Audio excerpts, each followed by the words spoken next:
Welcome all. Today's top breaking news with Gitanjali from Bayan Times. Modi has laid foundation of Hindu Rashtra by attending Bhumi Pujan, claims OIC. Prime Minister Narendra Modi has laid the foundation of a Hindu Rashtra by attending the Bhumi Pujan event at Ayodhya, claimed AIMIM chief Asaduddin OIC on Wednesday. The Hyderabad MP, who was addressing media persons hours after the completion of the Bhumi Pujan, said, by attending the Bhumi Pujan, Prime Minister Narendra Modi has violated his constitutional oath and the tenet of secularism. His attendance is the victory of Hindutva and he has laid the foundation of Hindu Rashtra today. OIC also took exception to Modi's statement that the proposed temple will be a symbol of the country. Modi should understand that India's symbol cannot be a mosque or temple. It can be representative of a religion but never of a country. By saying that temple will be a symbol of the country, he is endorsing vegetarianism, OIC said.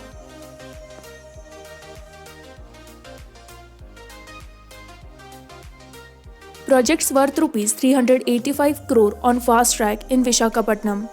Post lockdown, the Vishakhapatnam Metro Regional Development Authority (VMRDA) has expedited works of projects worth rupees 385 crore, for which Chief Minister Y.S. Jaganmohan Reddy laid the foundation last December.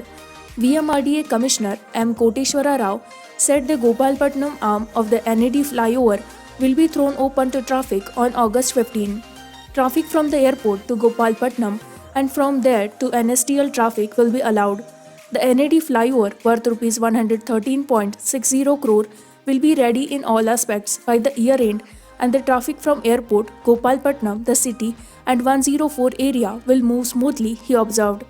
Four arms of the flyover from the airport to NSTL and vice versa, and Gopalpatnam to 104 area and vice versa will culminate at the circle where the work on two pillars is currently going on. As soon as the work on the two central pillars is ready by the month end, the prefabricated structure will be placed. Now, the top layer of the bridge is nearing completion, he observed, adding that remaining 40% of the works on NAD flyover were going on at a brisk pace.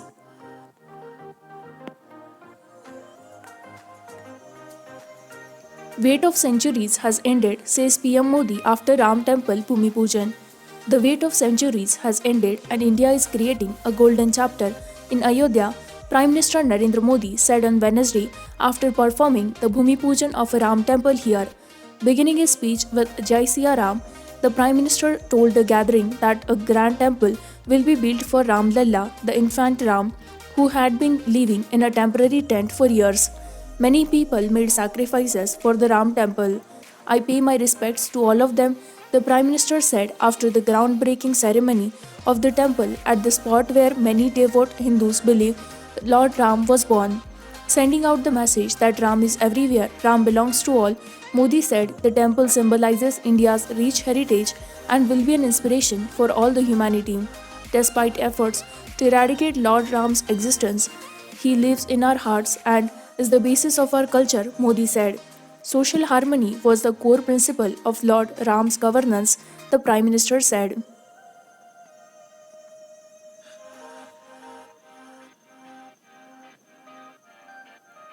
Krishna River Diversion. Telangana moves SC seeking stay on Andhra Pradesh plans for RLIS tenders. The Telangana government has filed a special leave petition SLP in Supreme Court through e-filing mode seeking a direction to Andhra Pradesh government not to go ahead calling tenders for the Rayalaseema lift irrigation scheme. The Telangana government has been contending that the GO 203 issued by the Andhra Pradesh government on May 5 proposed setting of Rayalaseema lift irrigation scheme, augmenting the capacity of Pothiraddupadu head regulator water carrying capacity of the right main canal of Srisailam project. The government maintains that under the provisions of the Andhra Pradesh Reorganization Act 2014, proposal for any new project on Krishna has to be first placed before the Krishna River Management Board and then before the Apex Council for ratification. The KRMB has made this provision clear in the past to Andhra Pradesh government twice. It had even asked the Andhra Pradesh government to send the DPR for its perusal, and till then the GO 2013 be kept in abeyance. In its petition to the Supreme Court, the Telangana government maintained that calling tenders for the project was in blatant violation of the Andhra Pradesh State Reorganization Act. 31,000 schools to be renovated in Nadu Nedu Phase 2 and 3. The schedule for Phase 2 and 3 of the Manabadi Nadu Nedu program have been finalized. As many as 31,073 schools are to be revamped under these phases at an estimated cost of Rs 7,700 crore. In Phase 2, Rs 4,732 crore will be spent to revamp 14,584 schools, and the officials have been told to identify these institutions by the end of August. The renovation is to begin on January 14, 2021 and be completed by June 2021. The renovation of the remaining 16,489 schools is to be done at an estimated cost of Rs 2,969 crore. The schools are to be identified by June 30, 2021, while the work is to begin on November 14, 2021 and be completed by March 31, 2022. Chief Minister Y.S. Jagannath Reddy gave officials directions to this effect while reviewing the progress of the Manabadi Nadu Nedu scheme and the arrangements being made to reopen schools from September 5. Telangana's new Secretariat building design likely to be finalized. The design for the new Secretariat building is likely to be finalized during the cabinet meeting on Wednesday. Besides, the cabinet will also discuss agricultural and irrigation related issues. As a prelude to the cabinet meeting, Chief Minister K. Chandrasekhar Rao held meetings with officials of irrigation sector and Secretariat buildings. The Chief Minister held series of meetings with Chennai-based architects and officials on the new Secretariat building. He also examined the Vastu aspects. Once the design is finalized, the construction of Secretariat may start shortly. There was also a talk that the government take a decision on Pay Revision Commission (PRC) and increasing retirement age of state government employees from the present 58 years to 59 or 60. However, the PRC report has not been submitted yet to the state government, so the cabinet is unlikely to take any decision on announcing PRC to staff.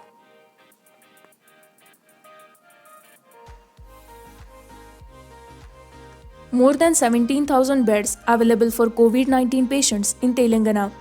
The availability of beds for COVID-19 patients in government, private teaching hospitals and corporate hospitals in Telangana continued to remain healthy according to the Health Bulletin on Wednesday. In government hospitals and private teaching hospitals combined, there are 17,818 vacant beds available. The beds in private teaching hospitals are being made available for free of cost by the state government. There are 5,858 vacant beds available in government hospitals across the state, while the total number of beds available in corporate hospitals is 2,569.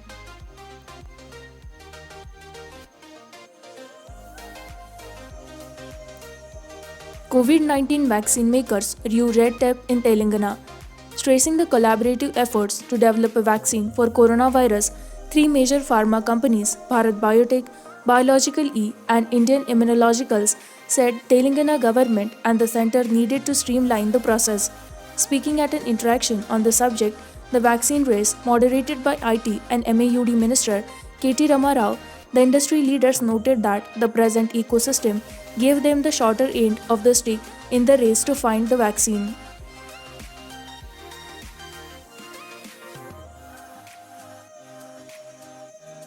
More recoveries, less active cases. Andhra Pradesh COVID-19 tally mounts to 1,76,333.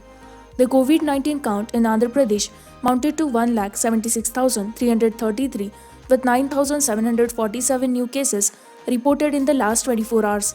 The number of recoveries continues to be more than active cases. With the recovery of another 6,953 patients, the total reached 95,625, while the number of active cases stood at 79,104. The COVID toll in the state increased to 1,604 as 67 more fell victim to the virus. According to the media bulletin issued by the State Command Control Room Health, a total of 64,147 tests, including 34,260 rapid antigen tests, were conducted. A total of 21,75,070 samples have been tested in the state so far. Among the 13 districts, East Godavari 1371, Anantapur 1325 and Kurnool 1016 recorded a spike of more than 1000 COVID-19 cases. The lowest number of 224 cases was reported in Prakasam. Guntur registered 940 cases, Vishakhapatnam 863, Kadapa 765, West Godavari 612, Vizianagaram 591, Nellore 557, Srikakulam 537, Chittur 526, Krishna 420. In COVID-19 count, East Godavari with 24,685 cases continues to lead the chart, followed by Kurnool with 20,695, Anantapur with 18,801, Guntur with 17,821, Vishakhapatnam with 15,059, West Godavari with 14,406, Chittur with 12,874 and Kadapa with 10,116. All the districts surged past 10,000 in the COVID count. The lowest number of 6,228 cases was reported in Vizianagaram.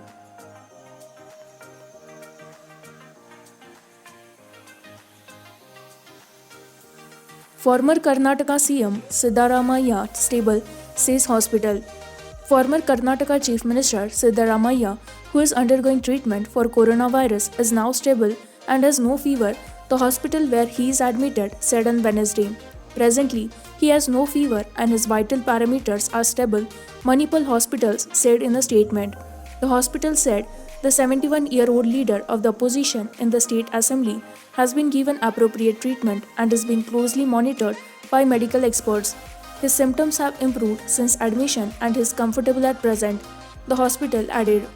Siddaramaiah was admitted on Monday night after having fever in the morning, according to his son, Dr. Yatindra Siddaramaiah. With this, we conclude with our today's news headlines. For more such latest news and updates, like, share and subscribe Bayan Times.